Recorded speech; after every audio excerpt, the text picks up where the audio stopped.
Box joints can be quickly and easily added to small, delicate projects using a box joint bit. This one, which was given to me by Infinity Tools, is made up of 5 individual cutters, creating box joints that are spaced at 5/32 of an inch. And it comes with 3 bearings, one for milling 1/2 inch thick stock, one for 3/8, and one for 1/4.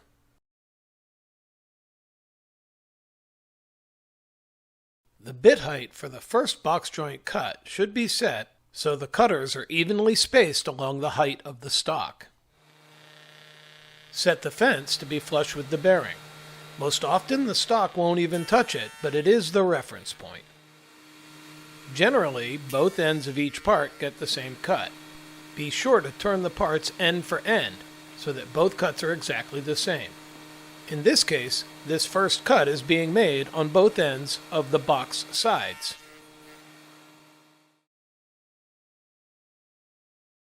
The second cut is always adjusted to meet the first.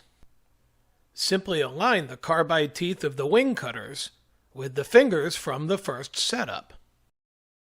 The end piece of the chopstick box that I'm making here is quite small. It absolutely needs to be clamped in place for safety. It's just over an inch long, but with the proper setup and a little care, it can be cut perfectly safely. You'll probably notice that I'm clamping all of the cuts in this video. You just get better results that way.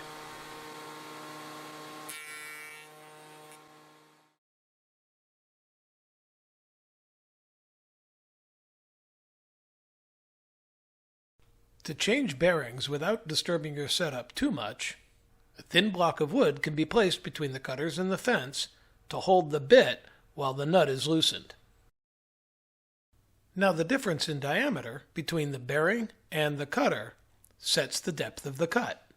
Up till now, I've been using the largest diameter for the 1/4 inch thick stock. Changing over to the smallest bearing sets up the cut for 1/2 inch stock. Once again, the router table fence is aligned to the bearing, and the cutters are set to be centered on the height of the stock. And if you can bury the cutters just a little bit into the edge of a sacrificial fence, you'll get the best possible cut.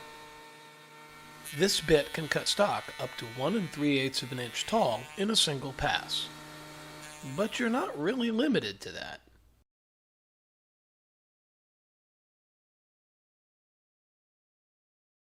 Creating box joints in taller stock is possible, but requires a little more care. The height needs to be very carefully set to get evenly spaced fingers all the way up the stock.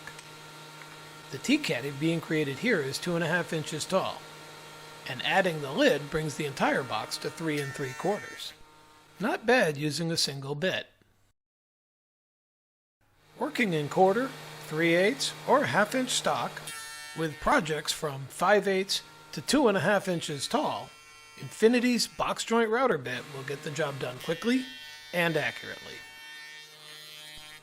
Be sure to like this video and subscribe to our YouTube channel. And find more great content like this by visiting us at woodcademy.com.